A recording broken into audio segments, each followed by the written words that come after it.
Here is the story of Napoleon Bonaparte's life, from his youth, triumphs, and downfall. The story focuses on important scenes in his life. Life story of Napoleon Bonaparte, youth and education. Napoleon Bonaparte was born on August 15, 1769, in Corsica, a small island in the Mediterranean Sea that belongs to France. He was raised in a poor but ambitious family.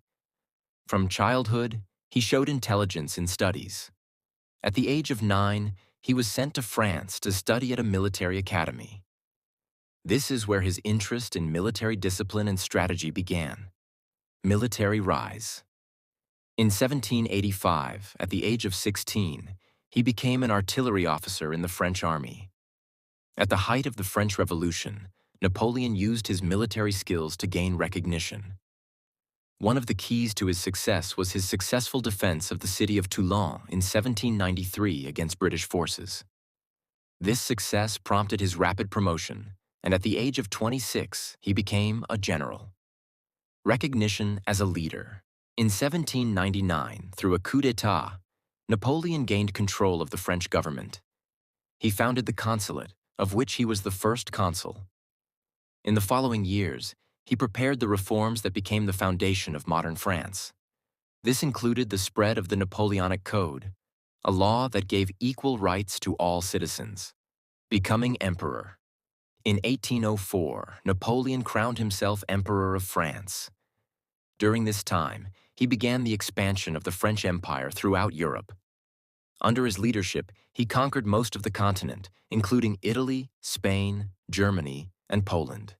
He is known as one of the best generals in history due to his tactical prowess in battles such as the Battle of Austerlitz in 1805, which is considered his greatest victory. Collapse. However, not all of his campaigns were successful. His invasion of Russia in 1812 turned into a major defeat due to severe winters and lack of supplies. His army, consisting of nearly 600,000 soldiers, fell to 40,000 back in France. Because of this, many European countries joined forces to defeat him. In 1814, Napoleon was forced to surrender and exiled to the island of Elba. But in 1815, he was able to return to France and rebuild the army in the so-called 100 Days. Ultimately, he was defeated at the Battle of Waterloo, ending his rule. He was exiled to the island of St. Helena, where he died in 1821. Heritage. Despite his fall, Napoleon remains one of the most influential leaders in history. His legal, educational, and military reforms continued and became part of modern European government. To this day, he is looked up to as a symbol of ambition and innovation. Apart from being a great leader and strategist, Napoleon was also known for his turbulent personal life. In 1796, he married Josephine de Beauharnais, a widow with 2 children. He loved Josephine, but because they had no children, he was forced to annul their marriage in 1810. He then married Marie-Louise of Austria, who bore him a son, Napoleon II. Despite his success in war, Napoleon was often lonely and had a selfish nature. He is also known to be hard-working and disciplined, but there are reports that he is hot-headed and very determined in his goals. Revolutionary ideas. One of Napoleon's greatest contributions was the Napoleonic Code, which became the basis of modern law not only in France but in many European and Latin American countries.